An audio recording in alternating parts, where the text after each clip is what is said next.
Good morning friends. GST platform के YouTube channel में आप सभी का स्वागत है। जी हाँ friends, 1 October 2022 and onwards E invoicing यानी कि जीएसटी के अंदर जो इनवॉइसेस बनना है उसमें काफी सारे चेंजेस होने वाले हैं। जुड़े रहिएगा इस वीडियो के एंड तक ताकि आपके जो सवाल हैं कि 1 अक्टूबर से किन लोगों को इलेक्ट्रॉनिक इनवॉइस जो है वो जनरेट करना है उसकी पूरी इंफॉर्मेशन अच्छी तरीके से आप लोगों तक पहुंच जाए। यहां पर आप देख पा रहे हैं नोटिफिकेशन नंबर 17/2022 इशू किया गया था जिसमें ये बताया गया है और इसके अंदर नोटिफिकेशन 13/2020 को अमेंड किया गया है 1 अक्टूबर 2020 से कि 20 करोड़ जो अमाउंट वहां लिखा गया था उसकी जगह पे 10 करोड़ रुपीस जो है वो सब्स्टिट्यूट किया जाएगा। तो अब हमें चेक करना है कि नोटिफिकेशन जो 13/2020 है ये किस चीज की बात करता है। ये बात करता है रूल 48 सब रूल 4 की, जिसके अंदर मैनर स्पेसिफाई किया गया है कि अगर आप रजिस्टर्ड पर्सन हैं उस कैटेगरी के जिसको इस पर्टिकुलर सब रूल में बताया गया है कि कौन से मैनर से इनवॉइस बनाना है यानी कि ई इनवॉइस बनाना है। इसके लिए जो बातें यहां लिखी गई हैं काफी इंपॉर्टेंट है, उसको समझिए कि जो हमारा 10 करोड़ का टर्नओवर लिमिट है वो कैलकुलेट किस तरीके से करना है। इसमें काफी ज्यादा कंफ्यूजन जो है लोगों में आ रही है। In exercise of the powers conferred by Rule 48 Sub Rule 4, the government or the commissioner on the recommendation of the council hereby notifies the registered persons other than a government department or a local authority, a special economic zone unit and those referred to in sub rules 2, 3, 4, 4A of Rule 54 of the said rules।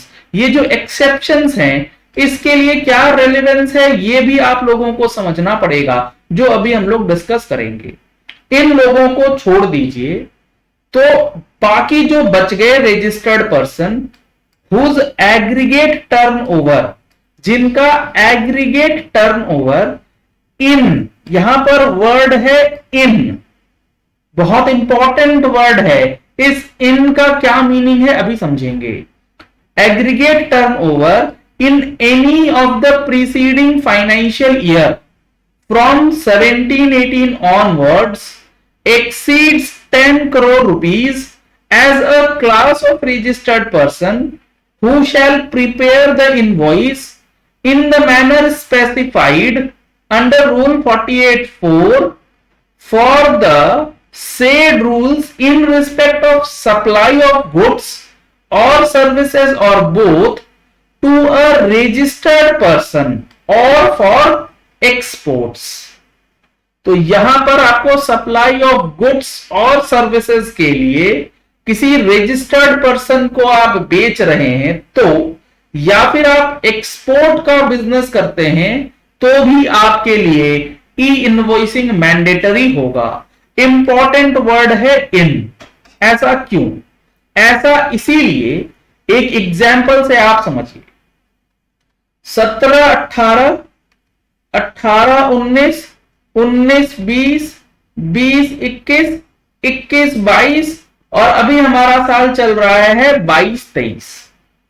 In any of the preceding financial year from 17, 18 onwards, यानी कि 17, 18 से लेके 21, 22 तक इन 5 financial previous years में अगर आपका turnover किसी भी साल 10 करोड़ रुपए से ऊपर चला गया तो आपको 22-23 में 1 अक्टूबर से ई इनवॉइस बनाना है, क्योंकि इन एनी फाइनेंशियल ईयर यानी कि पूरे फाइनेंशियल ईयर की बात हो रही है। अब इसी सिचुएशन में अगर आपका ऐसा केस बनता है कि 17-18 से लेके 21-22 तक आपका टर्नओवर 10 करोड़ को क्रॉस नहीं कर रहा, लेकिन 22-23 का जो अभी तक का टर्नओवर है वो आपका 10 करोड़ रुपए से ऊपर चला गया, तो क्या आपको 1 अक्टूबर से इनवॉइस बनाना होगा? जी नहीं, बनाना नहीं होगा, क्योंकि यहां वर्डिंग्स है aggregate turnover in any of the preceding financial year. अगर यहां वर्ड होता during any of the preceding financial year, तो आपको यहां पर इस सिचुएशन में कि पिछले 5 साल में तो आपका टर्नओवर क्रॉस नहीं किया, लेकिन ड्यूरिंग द ईयर 22-23 कर गया, तब 1 अक्टूबर से लागू हो जाता। क्योंकि 1 अक्टूबर से पहले अगर आपका 22-23 में हो गया तो वो ड्यूरिंग द ईयर है, वो इन द ईयर 22-23 जो है वो नहीं रहेगा। तो यहां पर आपको ये बात समझनी है कि आपका जो इनवॉइस है इलेक्ट्रॉनिकली आपको तब बनाना है जब आपने 10 करोड़ की लिमिट ड्यूरिंग द ईयर पूरी कंप्लीट ईयर में अगर हो गई है तो नेक्स्ट ईयर से लगेगा। अगर 22-23 में आपका 10 करोड़ कवर हो गया तो 1/4/2023 से आपको इलेक्ट्रॉनिक इनवॉइस जनरेट करना है। इलेक्ट्रॉनिक इनवॉइस से रिलेटेड जो ये इंपॉर्टेंट अपडेट है, ये आपको हमने अपनी मंथली टैक्स मैगजीन में भी इंक्लूड करके दिया है। और एक अपडेट ये भी है कि अगर आपके ऊपर ई इनवॉइस एप्लीकेबल होते हुए भी एग्जम्प्टेड हैं, जो यहां पर बातें लिखी गई हैं कि इन पर्सन्स को ई इनवॉइस नहीं बनाना, तो उनके लिए एक नया डिक्लेरेशन जो है वो मैंडेटरी कर दिया गया है। तो उस डिक्लेरेशन के बारे में भी इस बार की टैक्स मैगजीन में आप लोगों को बताया गया है, और कौन कौन एग्जम्प्टेड है वो भी यहां पर हम लोगों ने आपको लिस्ट प्रोवाइड करी। अगर आप लोगों ने अभी तक टैक्स मैगजीन का सब्सक्रिप्शन नहीं लिया है तो दिए गए नंबर्स पे कॉल करके व्हाट्सएप करके आप टैक्स मैगजीन का सब्सक्रिप्शन ले सकते हैं। अब यहां पर एक इंपॉर्टेंट इंफॉर्मेशन ये भी है कि ई इनवॉइस आने वाले समय में 1 अक्टूबर से 10 करोड़ और कमिंग फॉरवर्ड ये 5 करोड़ से ऊपर वाले टर्नओवर वाले रजिस्टर्ड पर्संस पे भी लागू होगा। तो यहां पर अब आप लोगों को जरूरी क्या है? यहां पर आप लोगों को जरूरी है ई इनवॉइस का रीको करना। काफी सारे लोग ये पूछते हैं कि हमने इलेक्ट्रॉनिक इनवॉइस जनरेट कर लिया टैली के थ्रू, जनरेट करने के बाद रिटर्न में तो वो डेटा पॉपुलेट हो गया थ्रू एपीआईज, लेकिन उसके बाद हमने इनवॉइस कैंसिल कर दिया टैली के अंदर, लेकिन वो रिपोर्टिंग तो चली गई है। तो अब आपको इन चीजों का ध्यान रखना होगा, ई इनवॉइस का रिकंसिलिएशन करना होगा कि जब आप रिटर्न फाइल कर रहे हैं जीएसटीआर 1, तो जितने इनवॉइसेस आपने बनाए, जितने इनवॉइसेस आपने कैंसिल किए, अकॉर्डिंगली जीएसटीआर 1 में रिपोर्टिंग सही हुई है या नहीं। तो अगर आप ई इनवॉइस का रिकंसिलिएशन टूल लेना चाहते हैं तो नंबर्स आपको स्क्रीन पे दिए गए हैं, इन नंबर्स पे कॉल करके व्हाट्सएप करके आप ई इनवॉइस के रिकंसिलिएशन टूल के लिए भी संपर्क कर सकते हैं। काफी इंपॉर्टेंट आप लोगों के लिए रहेगा। अब यहां पर जो डिक्लेरेशन वाली बात है, किनको नहीं बनाना है, वो है एससीजेड यूनिट, एक इंश्योरर, बैंकिंग कंपनीज। अगर आप एक गुड्स ट्रांसपोर्ट एजेंसी हैं तो आपको इलेक्ट्रॉनिक इनवॉइस बनाने से एग्जम्प्ट किया गया है, मीनिंग देयर बाय कि आपको अपने इनवॉइस पे ये लिखना होगा कि आप ई इनवॉइस नहीं बनाने के लिए नोटिफाई किए गए हैं। बेसिकली जो ये डिक्लेरेशन है वो डिक्लेरेशन आपको इनवॉइस पे देना है। अगर आप पैसेंजर ट्रांसपोर्टेशन सर्विस करते हैं तो भी आप एग्जम्प्टेड हैं।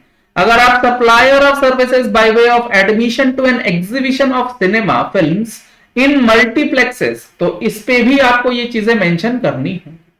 तो यहां पर काफी इंपॉर्टेंट चीजें जो हैं इनवॉइसेस से रिलेटेड टैक्स पेयर्स के लिए 1 अक्टूबर से बदलने वाला है। लेकिन एक रिलीफ ये है कि अगर आपका during the year 22-23 turnover cross करता है तो आपको टेंशन लेने की जरूरत नहीं है इस साल की। अगले साल से आपके ऊपर इलेक्ट्रॉनिक इनवॉइसेस के प्रोविजंस जो हैं वो लागू हो जाएंगे। तो ये important word in any preceding financial year का रेलेवेंस समझना बेहद जरूरी है। चलिए इस वीडियो को यही एंड करते हैं। आशा करते हैं आपको ये पॉइंट क्लियर हो गया होगा कि ई इनवॉइस का जो बनाने का प्रोसेस है वो किन के लिए 1 अक्टूबर से लागू हो रहा है। अगर आपने हमारे चैनल पे फर्स्ट टाइम ट्यून इन किया है तो चैनल को सब्सक्राइब करने के लिए नीचे दिया गया रेड कलर का सब्सक्राइब बटन प्रेस कर लीजिए। साथ में जो बेल आइकन है उसे प्रेस कर लीजिएगा ताकि वीडियोस की नोटिफिकेशंस आप तक रेगुलरली पहुंचते रहें। Thank you and have a nice day.